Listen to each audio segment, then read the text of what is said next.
সপ্তম শ্রেণীর শিক্ষার্থীরা সবাই কেমন আছো? আশা করি সবাই ভালো আছো। তো তোমরা স্ক্রিনে দেখতে পাচ্ছ বিষয় ইতিহাস ও সামাজিক বিজ্ঞান শ্রেণী সপ্তম। তো আজকের এই ভিডিওতে নিয়ে এলাম সপ্তম শ্রেণীর ইতিহাস ও সামাজিক বিজ্ঞান বিষয়ের প্রশ্ন উত্তর একসাথে। এবং এই চ্যানেলটিতে সকল শ্রেণীর সকল বিষয়ের এভাবে পরীক্ষার আগে প্রশ্ন উত্তর আপলোড দেওয়া হবে একসাথে। তো যারা সকল শ্রেণীর সকল বিষয়ের এভাবে পরীক্ষার আগে প্রশ্ন উত্তরগুলো পেতে চাও তারা অবশ্যই আমাদের এই চ্যানেলটি সাবস্ক্রাইব করে রাখো, যাতে আমরা সেগুলো ইউটিউবে আপলোড দিলে তোমাদের কাছে পরীক্ষার আগে সেগুলো নোটিফিকেশন পৌঁছে যায়। আশা করি বুঝতে পেরেছো। তো তোমাদের প্রথমে একটা কথা বলে দিই, এই প্রশ্নগুলো তোমাদের পরীক্ষায় হুবহু আসবে না। তবে অনেক স্কুলে এই প্রশ্নটি হুবহু চলে আসতে পারে, আবার অনেক স্কুলে এটি থেকে 80% আসতে পারে, আবার অনেক স্কুলে এটি থেকে 50% আসতে পারে। তো আমরা প্রশ্নপত্রটি দেখি। তো তোমরা এখানে ক বিভাগে দেখতে পাচ্ছ নৈবিত্তিক অংশ।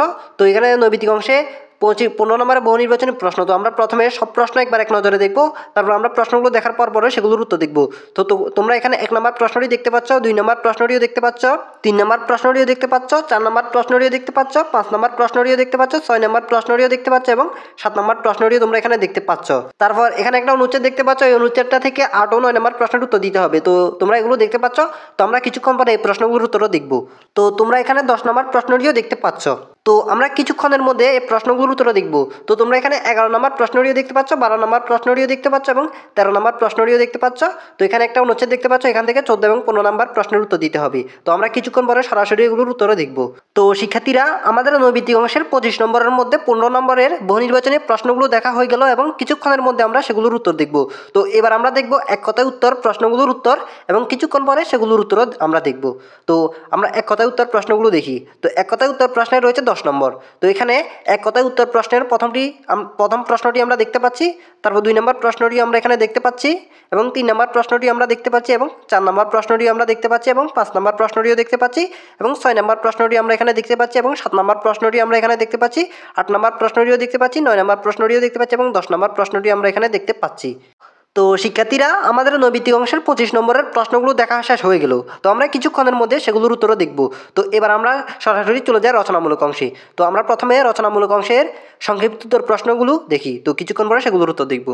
তো আমরা সংক্ষিপ্ত উত্তর প্রশ্নগুলোর এখানে প্রথম প্রশ্নটি দেখতে পাচ্ছি, তারপর 2 নম্বর প্রশ্নটিও দেখতে পাচ্ছি, তারপর 3 নম্বর প্রশ্নটিও দেখতে পাচ্ছি, তারপর 4 নম্বরও দেখতে পাচ্ছি, 5 নম্বরও দেখতে পাচ্ছি, 6 নম্বরও দেখতে পাচ্ছি, 7 নম্বরও দেখতে পাচ্ছি, 8 নম্বরও দেখতে পাচ্ছি এবং 9 নম্বর এবং 10 নম্বর প্রশ্নও দেখতে পাচ্ছি।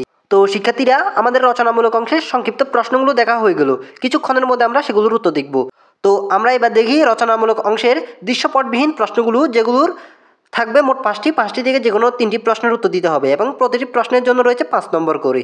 তো আমরা এখানে 1 নম্বর প্রশ্নটি দেখতে পাচ্ছি দৃশ্যপটবিহীন প্রশ্নের, তারপর 2 নম্বর প্রশ্নও দেখতে পাচ্ছি, তারপর 3 নম্বর প্রশ্নও দেখতে পাচ্ছি, তারপর 4 নম্বর প্রশ্ন এবং 5 নম্বর প্রশ্ন আমরা এখানে দেখতে পাচ্ছি। তো আমাদের রচনামূলক অংশের দৃশ্যপটবিহীন প্রশ্নগুলো দেখা হয়ে গেল। আমরা কিছুক্ষণের মধ্যে সেগুলোর উত্তর দেখব। তো আমরা এবার দেখব রচনামূলক অংশের দৃশ্যপট নির্ভর প্রশ্নগুলো, যেগুলো থাকবে মোট 60টি থেকে যে কোনো 5টি প্রশ্নের উত্তর দিতে হবে এবং প্রতিটি প্রশ্নের জন্য রয়েছে 8 নম্বর করে। তো দৃশ্যপট নির্ভর প্রশ্নের এখানে আমরা 1 নম্বর প্রশ্নটি দেখতে পাচ্ছি। তো তোমরা এখানে সবাই একটু খেয়াল করো, এখানে একটা চিত্র দেওয়া আছে, অর্থাৎ একটা অনুচ্ছেদ দেওয়া আছে।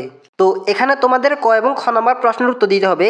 কতে রয়েছে 3 নম্বর এবং খতে রয়েছে 5 নম্বর।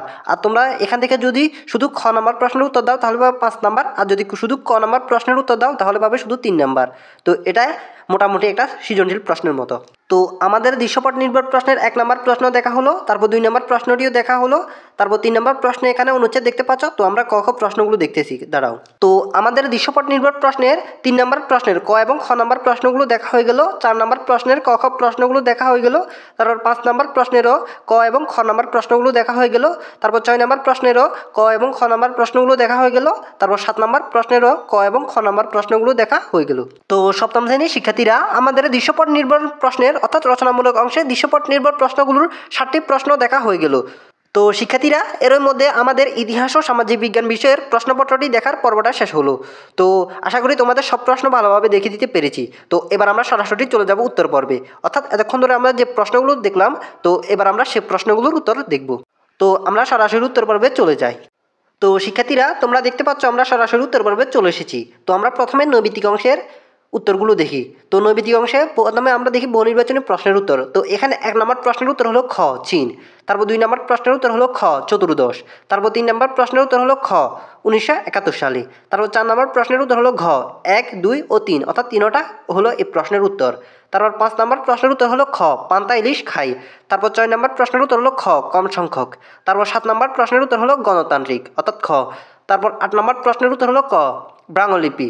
তারপর 9 নম্বর প্রশ্নের উত্তর হলো খ তৃতীয় শতকী। তারপর 10 নম্বর প্রশ্নের উত্তর খ সুথা। তারপর 11 নম্বর প্রশ্নের উত্তর ক গার্মেন্টস কর্মীরা। তারপর 12 নম্বর প্রশ্নের উত্তর ঘ 1 2 3 অর্থাৎ 3টা হলো 12 নম্বর প্রশ্নের উত্তর। তারপর 4 নম্বর প্রশ্নের উত্তর 13 নম্বর প্রশ্নের উত্তর খ তুলা। তারপর 14 নম্বর প্রশ্নের উত্তর ক তাঁত যন্ত্র। তারপর 15 নম্বর প্রশ্নের উত্তর ঘ তুলা। তো শিক্ষার্থীরা আমাদের নৈবিত্তিক অংশের বহু নির্বাচনী প্রশ্নগুলোর উত্তর দেখা হয়ে গেল। তো আমরা এবার দেখব নৈবিত্তিক অংশের এক কথায় উত্তর প্রশ্নগুলোর উত্তর।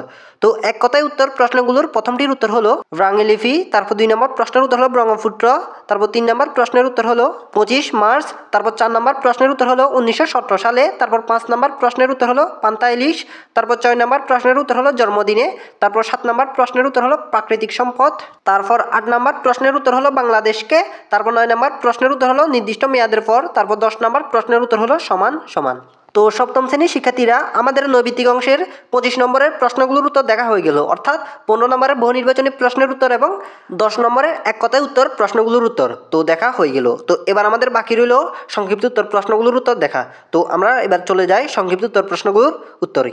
তো তোমরা সকলে এখানে একটু খেয়াল করো, এখানে সংক্ষিপ্ত উত্তর প্রশ্নগুলোর উত্তর সরাসরি দেওয়া সম্ভব হচ্ছে না, তবে এগুলো তোমরা কোথায় পাবে তা তোমাদের জানিয়ে দেওয়া হচ্ছে। তো এই প্রশ্নগুলোর উত্তর পাবে তোমাদের কিছুদিন আগে বের হওয়া লেকচার চূড়ান্ত প্রস্তুতির যে গাইডটি আছে ওই গাইডটিতে তোমরা এই প্রশ্নগুলোর উত্তর পেয়ে যাবে। তো ওই গাইডটির কত নম্বর পৃষ্ঠায় এবং কত নম্বর প্রশ্ন উত্তর এগুলোর উত্তর পাবে তা তোমাদের দেখানো হচ্ছে। তো তোমরা সকলে এখানে একটু খেয়াল করো, তোমরা সংক্ষিপ্ত উত্তর প্রশ্নের প্রথমটির উত্তর পাবে তোমাদের লেকচার গাইডের 327 পৃষ্ঠার 4 নং প্রশ্ন উত্তরে। তারপর 2 নম্বর প্রশ্নের উত্তর পাবে লেকচার গাইডের 327 পৃষ্ঠার 22 নং প্রশ্ন উত্তরে। তারপর 3 নম্বর প্রশ্নের উত্তর পাবে 334 পৃষ্ঠার 2 নং প্রশ্ন উত্তরে। তারপর 4 নম্বর প্রশ্নের উত্তর পাবে 337 পৃষ্ঠার 11 নং প্রশ্ন উত্তরে। তারপর 5 নম্বর প্রশ্নের উত্তর পাবে 346 পৃষ্ঠার 4 নং প্রশ্ন উত্তরে। তারপর 6 নম্বর প্রশ্নের উত্তর পাবে 346 পৃষ্ঠার 10 নং প্রশ্ন উত্তরে অর্থাৎ লেকচার গাইডের। তারপর 7 নম্বর প্রশ্নের উত্তর পাবে 356 পৃষ্ঠার 1 নং প্রশ্ন উত্তরে। তারপর 8 নম্বর প্রশ্নের উত্তর পাবে 356 পৃষ্ঠার 11 নং প্রশ্ন উত্তরে। তারপর 9 নম্বর প্রশ্নের উত্তর পাবে 369 পৃষ্ঠার 14 নং প্রশ্ন উত্তরে। তারপর 10 নম্বর প্রশ্নের উত্তর পাবে 369 পৃষ্ঠার 21 নং প্রশ্ন উত্তরে। তো এবার দেখি দৃশ্যপটবিহীন প্রশ্নগুলোর উত্তর কোথায় পাবে। তো দৃশ্যপটবিহীন প্রশ্নগুলোর প্রথমটির উত্তর পাবে লেকচার গাইডের 328 পৃষ্ঠার 3 নং প্রশ্ন উত্তরে।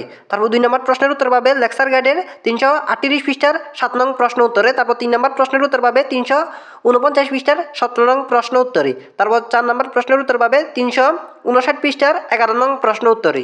তারপর দৃশ্যপটবিহীন প্রশ্নের 5 নম্বর প্রশ্নের উত্তর পাবে 370 পৃষ্ঠার 5 নং প্রশ্ন উত্তরে অর্থাৎ লেকচার গাইডে। তো এবার দেখি রচনামূলক অংশের দৃশ্যপট নির্ভর প্রশ্নগুলোর উত্তর কোথায় পাবে।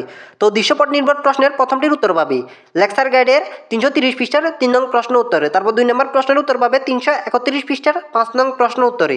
তারপর 3 নম্বর প্রশ্নের উত্তর পাবে 339 পৃষ্ঠার 3 নং প্রশ্ন উত্তরে। তারপর 4 নম্বর প্রশ্নের উত্তর পাবে 340 পৃষ্ঠার 4 নং প্রশ্ন উত্তরে।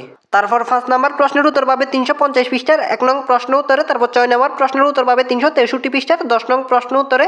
তারপর 7 নম্বর প্রশ্নের উত্তর পাবে 372 পৃষ্ঠার 4 নং প্রশ্ন উত্তরে। তো সপ্তম শ্রেণীর শিক্ষার্থীরা আমাদের রচনামূলক অংশে দৃশ্যপট নির্ভর প্রশ্নগুলোর উত্তর দেখা শেষ হয়ে গেল। তো এর মধ্যে আমাদের সব প্রশ্নের উত্তরপত্র দেখার পর্বটা শেষ হয়ে গেল। তো এর মধ্যে আমাদের প্রশ্নপত্র এবং উত্তরপত্র দেখা শেষ। তো আশা করি তোমাদের সব প্রশ্ন এবং উত্তর ভালোভাবে দেখে দিতে পেরেছি এবং আশা করি তোমাদের মনে আর কোনো ধরনের প্রশ্ন থাকার কথা নয়। তবু যদি থেকে থাকে তাহলে আমাকে অবশ্যই তোমাদের প্রশ্ন কমেন্ট বক্সে জানাতে পারো, তোমাদের প্রশ্নের উত্তর অবশ্যই দেওয়া হবে। তো আজকের ভিডিওটি ছিল এইটুকু, আশা করি তোমাদের কাছে ভালো লেগেছে। যদি ভালো লেগে থাকে তাহলে ভিডিওতে অবশ্যই একটি লাইক দিবে। দেখা হবে পরবর্তী ভিডিওতে। তো সবাই ভালো থেকো, আল্লাহ হাফেজ।